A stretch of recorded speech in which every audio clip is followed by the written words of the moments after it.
ก็สามารถบริหารเงียใจเลยเนาะตอนนี้คำเตือนวิดีโอนี้บริสร้างขึ้นมาเพื่อชักชวนให้ผู้ใดเข้ามาลงทุนทั้งนั้นการลงทุนมีความเสี่ยงควรศึกษาและพิจารณาให้ดีๆก่อนลงทุนการลงทุนบ่ได้เหมาะสมสำหรับทุกๆคนเสมอไปฉะนั้นควรระมัดระวังและศึกษาให้ดีๆก่อนลงทุนแต่เตียก็มัวพอร์ตใช่อ่ะเราเชื่อว่าพอร์ตเนี่ยจะระดับกลางสิอ่ะเราเชื่อว่านักเทรดมือใหม่แล้วเราหมดเรานักเทรดที่ว่าสาเก็บกำไรมินจีที่มาเก็บต่อเนื่องอย่างก็สามารถชี้วิธีการคุณเนี่ยนะต่อ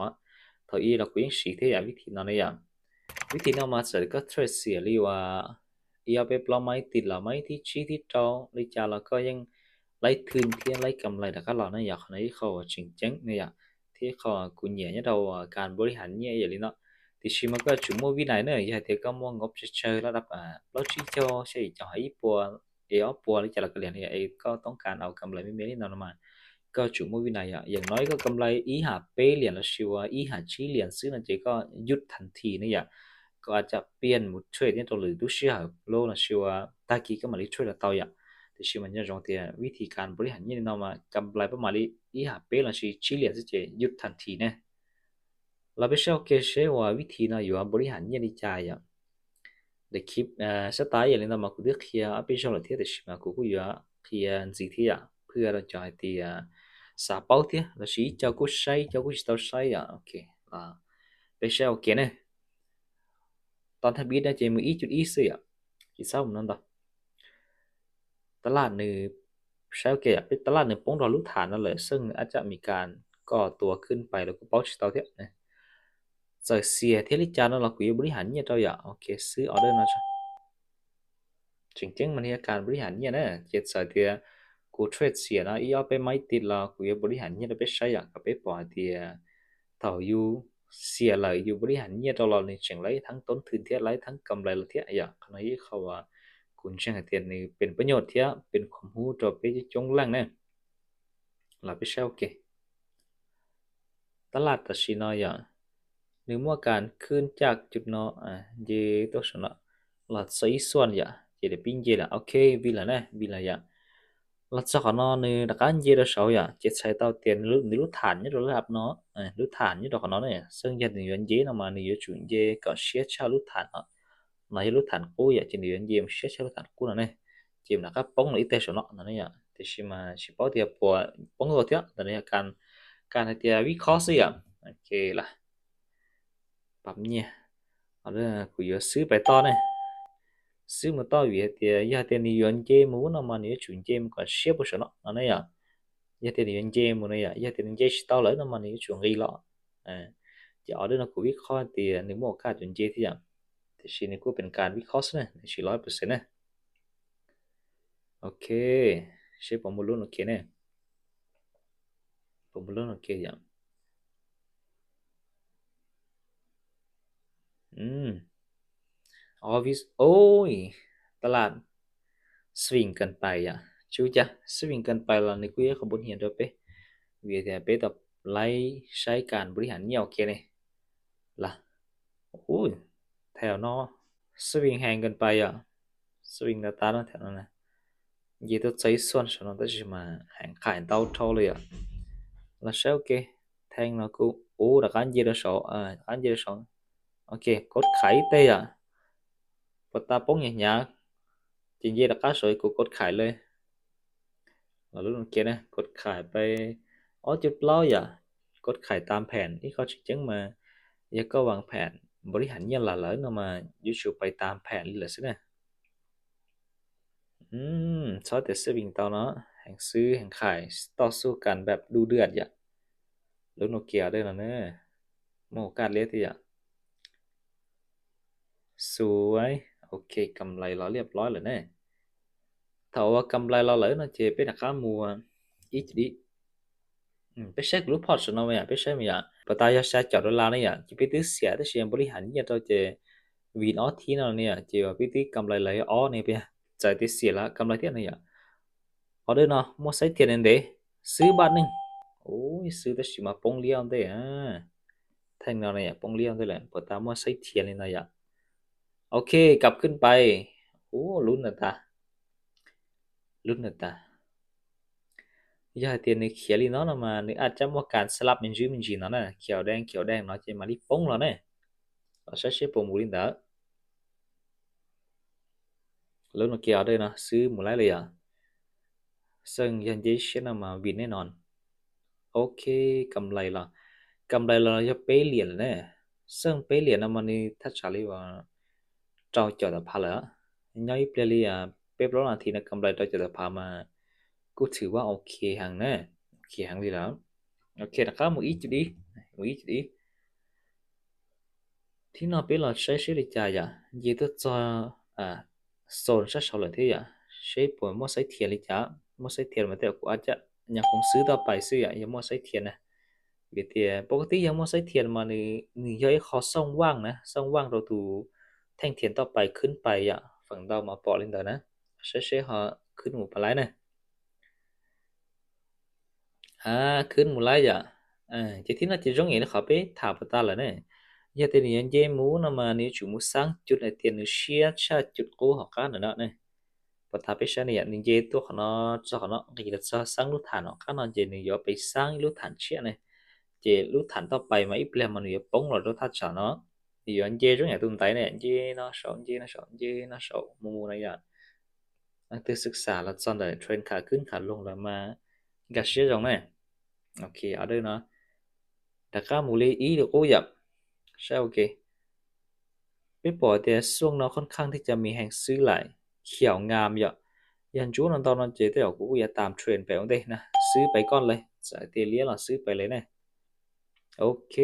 สวยงามชัวจุงก็นำมาจุงก็ชอบเลยอ่ะตามเทรนเลยสังเกตแห่งซื้อค่อนข้างหลายแห่งซื้อค่อนข้างหลายเจ๊จะเตียแต่ตัวเลี้ยซึ่งจะเป็นกับชีกดซื้อไปเอาได้เลยสินะจ่ายเตียในซื้อชิไลละชินเขียวชิไลเราไปหล่อไปหมาลี บริหารเงียบทอสึนะแต่ชิมาฝั่งเรามันชวนเราด้วยอย่างตัวนักเก็ตเนี่ยชดชีวิตละเสียสวยกำไรเราที่เนี่ยจะงบชาจะดอลลาร์อย่างแต่ชิลที่กำไรเราเนี่ยเราชีเหรียญเลยเนี่ยชีเหรียญนะอีแสนเกียร์แบบที่อ่ะจีดดีที่อ่ะก็อีตัวนั้นเนี่ยประมาณเนี่ยเพราะชิดต่อชนะที่เลยแสนเกียร์เนาะชิมัวที่อ่ะ giờ thì dù mua hết lửa thôi bài sơn học sinh này giờ thì mua là xa hàng này vấn đề lấy sản kim mà đó chính là thì ok ở đây nó mua sấy thiền mua sấy thiền sáu ok ngay bốn câu sứ to bài thế vì thì hành sứ chừng đau ya tam sứ một to liên cái là sứ lên sứ ok luôn ok nè sau thì hành sứ ta sứ mày ok tức là hành sứ lâm ta sau là nè ya thì hàng xứ ta lấy nó mà nữ aja ít là kan jual ko posto aja jual selap là cho cá đa hoặc cá đó này ít này ya là sợ thay nó chuyệnขึ้นต่อ theo เขียวขึ้นไปเลยสวยกำไรมาเรียบร้อยนะกำไรแล้วเรียบร้อยส่งแห่งซื้อตามตาเราจะเน้นซื้ออย่างเดียวซื้ออย่างชี้ต้องกดขายหางเทียนกำไรเลยจะตักปั๊บเนี่ยด้วยปั๊บเนี่ยด้วยở đây là sai ok rồi này bây giờ lia bù bú nó mà cũngอาจจะchỉnh cáiซื้อต่อไปเนี่ยยังไม่ใช่เทียนมาขายโอเคไม่ใช่เทียนเกมกดขายบีไม่ใช่เทียนเลยไม่ใช่เทียนไม่ยังขนาดนั้นตัวนั้นเนี่ยกูจะกดขายนะบีเทียนี่ยังซ่องว่างอย่างนึกไม่ใช่เทียนเลยเนาะจะนี่มั่วซ่องว่างนี่เนาะนี่ปิดตัวเลียต่ออย่างตามประสบการณ์นะอย่างเรียบร้อยต่อจากที่กูบอกมาในช่วงแต่กูจะกดขายอ่ะ giờ lấy chỉ tao bên một lý hàn nhỉ xí này cũng chỉ sắp mở bài thế thì màส่วนต่อมันนี้มูลนิธิเนี่ยโอเคออเดอร์นี้น่าจะเสียโอเคเสียที่เราเป็นหมู่ที่2.4อย่างแห่งซื้อจึงดาวตาจอนะแห่งซื้อจึงดาวตาจอยี่ตัวเสียตาเลยแล้วแต่ชิมันกูมัวแนวต้านดีนะเที่ยวสัตตินะกูยังอีกคนแนวต้านที่เนี่ยอาจารย์เยระดับนอนเยนะครับปงหล่อเนี่ยแต่กูยังมุจิชาได้ที่เนี่ยอีเปลี่ยนใช่เลยเนาะโอเคจึงมาใช้เทียนเดบเยี่ยชาวจะกูกดขายยันเยี่ยชาวเนี่ยui ghi lo lời thác nó này chẳng thấu lời này thế mà chẳng thấu lời nên tôi sáng kê vậy đây kia là chế sách tiền chia là nếu mua xong quăng tala chuyện gì mà to taoเลยthằng này bông là gì chẳng ý không bạn hà chia thầu tala này kia chẳng thấu nó là này ลงมาเฮ้ยมีลุ้นมีลุ้นนะแดงเด้อโซ่ปลาเลยอะลงมาโอ้เสมออ่ะโอเคถือว่ายังอยู่ในจุดที่ดีอยู่นะchừng chúng cóแต่ฉันว่ากำไรชี้เหรียญอย่าซึ่งอย่าแต่ก็จะอีตัวนักเทรดมือใหม่ที่ว่าchính làระดับhay thì anh gặp rất chia lô là siêu có một port chơi vậy là siêu sao cầm lại chơi xứ là chị có khoản đi chạy YouTube tao liền vì thế tí cầm lại đó làm thử ok vậy ok ở đây là khải tê cho khải thí cho vì thế mua sấy tiền này thà nó đầu có dục cột khải là thế vậy vì thế trong cái này pita hành sư pita pin gì là vậy thì khi mà cô chỉnh lại cái thế thì chỉ nén khải nữa thì này vậy đúng rồi kìa กำไรระดับเฉลี่ยแล้วมานี่ถือว่าเป็นอีแสนกีบซึ่งเหมาะสมกับปลาลินนะแดงโอ้ยเสมออ่ะเสมอเอาไปไม่ติดนังเกาหลีนะเดี๋ยวชิมากูยองขอชีเสียที่อ่ะป้องเลยเนี่ยวิธีการเดินเงี้ยหรือเนาะไหมเขาถึงใช้ปลาเจลยาววินัยนะอย่าก็ชิมว่าวินัยนะก็อาจจะเทรดหมูจะอาจจะพอแตกต่อเนี่ยเอาเดินน้องกีฬาหยาๆจ้ะกีฬาหยาๆเลยเนาะมาโอเคตามขายต่อจนก็เลยแหงขายเดาเลยที่อ่ะขายอีทิชอ่ะ giờ thì nếu bóng là mà nếu chịu bóng là tí cá nó này vậy chỉ khải thế sẽ đi chả này nên có liều hàng khải đâu luôn này khảiปุ๊บขึ้นปั๊บจ้ะชิวจ้ะเนี่ยเป๊ะจริงชัวร์การบริหารเนี่ยต่อไปเนี่ยเราไปเช่าเก